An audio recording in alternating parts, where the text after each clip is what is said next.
Hello students, आज हम omissions of the articles पढ़ेंगे।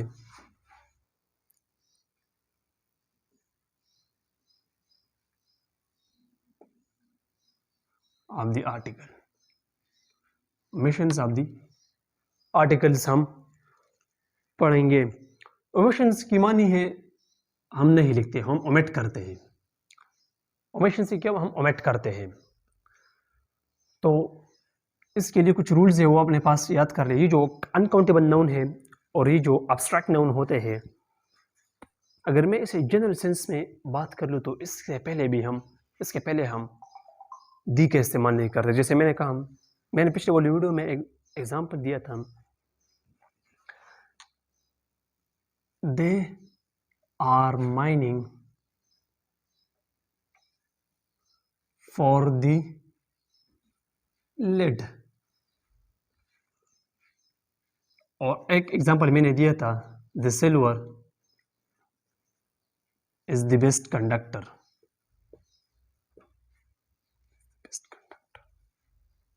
बेस्ट कंडक्टर, तो मैंने कहा था ये जो लेड होता है और ये जो सिल्वर होता है, इधर नेम ऑफ सब्सटेंस है। और ये ज़हन नशीन कर ले कि ये जो नेम ऑफ सब्सटेंस होते हैं, इन जनरल सेंस में अगर हम इसे लिखते हैं तो हम इसे अनकाउंटेबल कंसिडर करते हैं, और in certain situations we don't write the definite article before such nouns, so that's why we don't write the and this the. We will say they are mining for lead. And in second situations we will say that silver is the best conductor. We say that gold is a precious metal. If I say that the gold is a precious metal, that will be wrong. So मैंने कहा कि जो name of substance होते हैं, ये क्या होते हैं, ये अनकाउंटेबल नाउन्स होते हैं और इसके पहले भी हम दी का इस्तेमाल नहीं करते। तो ये भी जहन में नोट कर ले, इससे एमसीक्यूज आते हैं। आपको पता होगा, ये एक मशहूर, honesty is a best policy. Honesty is the best policy. Honesty is the best policy. तो ये जो होनेस्टी होता है, ये जो होनेस्टी होता है, ये अब्स्ट्रैक्ट नाउन होता है। और मैंने कहा था ये जो अब्स्ट्रैक्ट नाउन होते हैं, अगर हम उसे जनरल सेंस में कंसिडर करते हैं तो फिर इसके पहले भी हम दी का इस्तेमाल नहीं करते। तो अगर आपने नहीं देखा होगा कि हम इसे कहते हैं कि the honest is the best policy, हम कहेंगे क्या कहेंगे, क्या लिखा है, honest is the best policy. तो हमने ये क्यों लिखा है, क्योंकि अब्स्ट्रैक्ट नाउन अनकाउंटेबल नाउन होते हैं और इसके पहले भी हम जनरल सेंस में बात करेंगे तो in such situations we don't write the, तो फिर हम दी का इस्तेमाल नहीं करते। ये तो एक यूजेस ओमिशंस का हुआ। फिर ओमिशंस के बारे में कि जो प्रॉपर नाउन्स होते हैं, सर्टेन प्रॉपर नाउन्स, इसके पहले भी हम नहीं लिखते। मैंने लिखता he is a fan of the Imran Khan. He is a fan of the Imran Khan.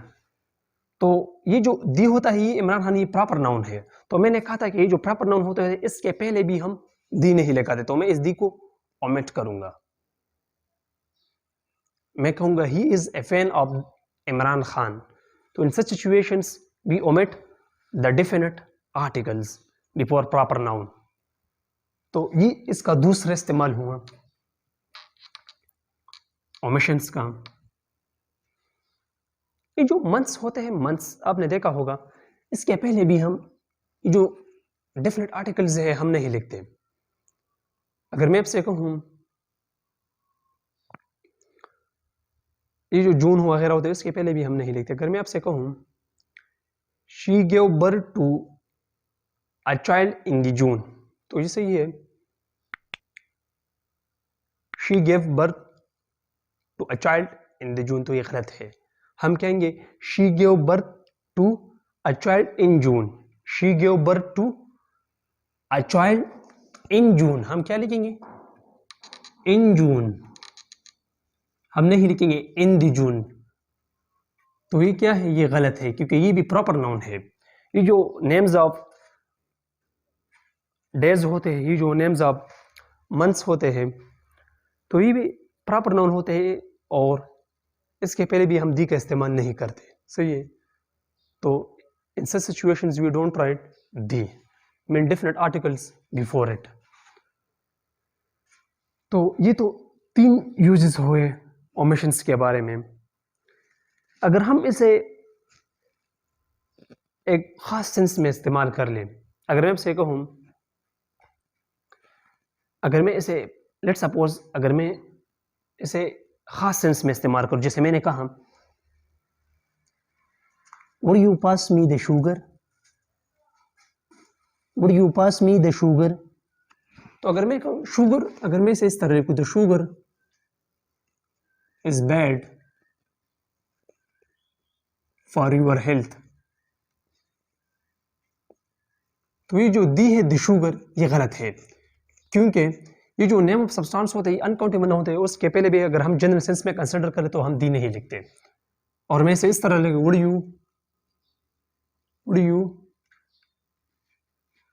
would you pass me the sugar। तो इन सब सिचुएशंस मैंने यहां पर दी का इस्तेमाल कर दिया। तो क्या ये सेंटेंस गलत है या सही है? would you pass me the sugar,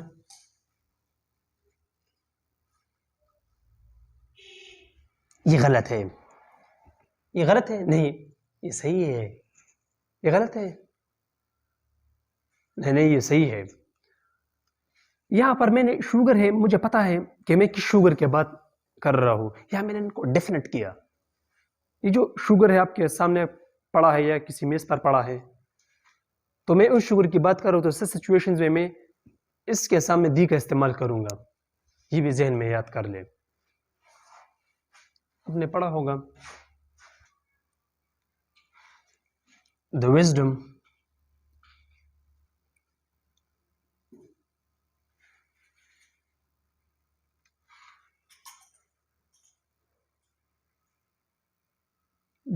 of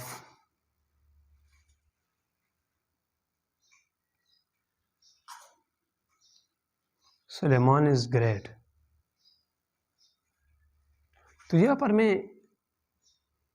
wisdom है, ये अब्स्ट्रैक्ट नाउन है और यहां पर मैंने दी का इस्तेमाल कर ले, तो क्या ये सही है? अगर ऐसे ये जो विजडम है, अगर ये क्वालिफाई होगा, अगर एडजेक्ट हो इसे क्वालिफाई करे, तो फिर इन सिचुएशन में मैं दी लिखूंगा, तो फिर ये सही है।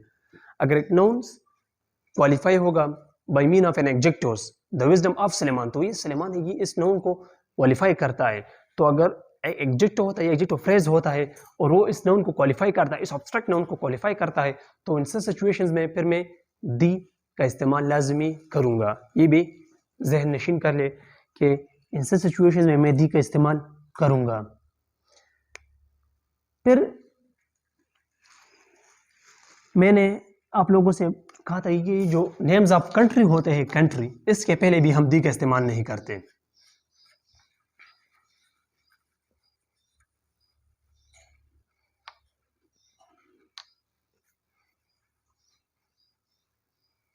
अगर हमसे कहूं दी पाकिस्तान, अगर हम लोगों से कहूं दी Pakistan has a population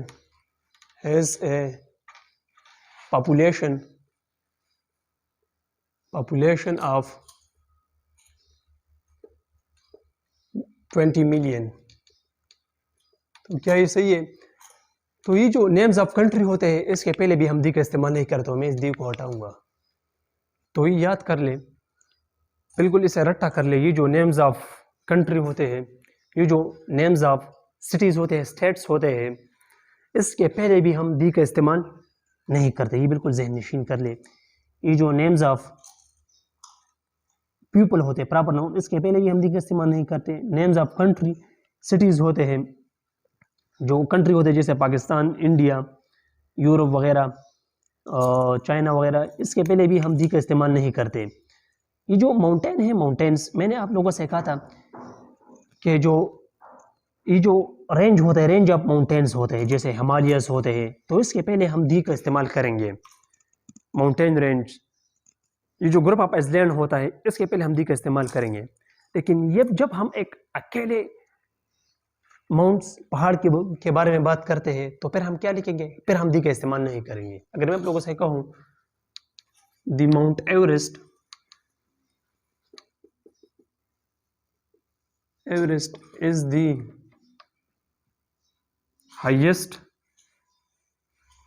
mountain in the world, तो ये बिल्कुल गलत है, क्योंकि यहाँ पर हम दी का इस्तेमाल नहीं करेंगे। तो अगर जब अकेला माउंटेन आया है, तो फिर in such situations we don't write the.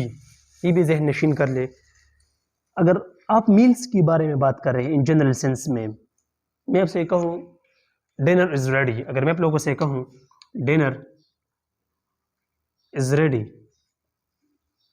तो इन सच सिचुएशंस में हम दी का इस्तेमाल नहीं करते। हम इस तरह नहीं करेंगे द डिनर इज रेडी। तो अगर मैं जनरल सेंस में बात कर रहा हूँ, तो फिर हम दी का इस्तेमाल नहीं करेंगे। सही है, तो ये भी याद कर लें। फिर हम आप लोगों से कहिएगा, डिनर में बाज़ औक़ात हम कहते हैं we have a late dinner. हम क्या कहते हैं? I had a late lunch today. तो अगर हम ये जो ब्रेकफास्ट होता है, ये जो लंच होते हैं, ये जो डिनर होते हैं, अगर इसके पहले एडजेक्टिव आया है, जैसे मैंने कहा I had a late lunch today, तो ये जो मैंने कहा था, ये जो लंच होते हैं, इसके पहले अगर मैं जेनेसिस में बात करूं, मैं से कहूँ लंच इज रेडी, तो फिर मैं ये दी का इस्तेमाल नहीं करूंगा।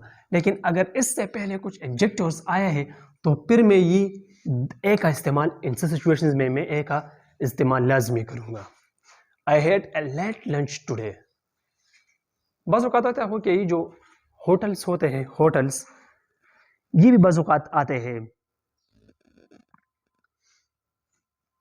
अगर मैं आप लोगों से कहूँ the dinner we had at the tourist hotel was very nice,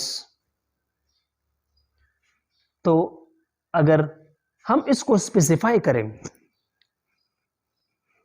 जिस जगह हमने डिनर लंच किया था, अगर हम इस जगह को स्पेसिफाई करें, तो फिर हम क्या लिखेंगे? तो फिर हम दी लाजमी लिखेंगे। हम कहेंगे द लंच, हम क्या कहेंगे?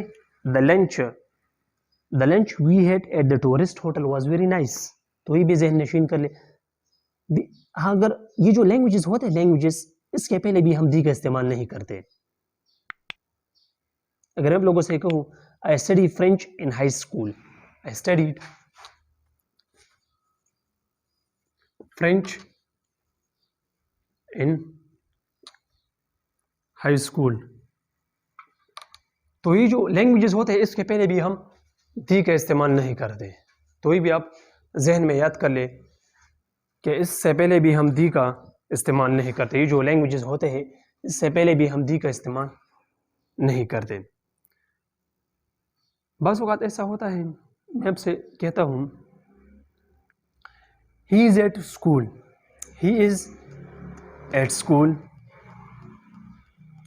सेंटेंस को बाज़ औक़ात बहुत से मतलब होते हैं। अगर मैं आप लोगों से कहूँ, ये बहुत ज़रूरी क्वेश्चन है, इसे देख ले।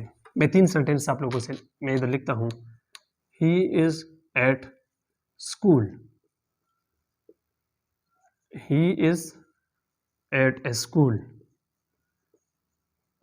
and he is at the school। इन सब सेंटेंस में मानी में बहुत फ़र्क है, अगर आप इसे गौर से देख ले। अगर मैं यहाँ पर लिखूँ ही इज़ एट स्कूल, तो ये क्या सेंस डिनोट करता है? अगर मैं इसे इस तरह लिखूँ ही इज़ इन स्कूल, ये सेंटेंस भी लिख ले, अगर इस तरह आया है। तो इस सारे 4 सेंटेंसेस के अपने अपने मीनिंग है। ये जो ही इज इन स्कूल, अगर मैं इस तरह बात कर रहा हूँ तो ये सेंटेंस डिनोट करता है कि वो ना तो टीचर है और ना स्कूल में पढ़ता है, he is just a visitor and he is gone to that school, he just a visitor. लेकिन इस सेंटेंस का जो मतलब है, इसका मीनिंग है या तो वो स्टूडेंट है या तो वो टीचर है, और इस सेंटेंस का मतलब है कि ये विजिटर है, वो स्कूल में नहीं पढ़ता, वो किसी और मकसद के लिए उधर गया है।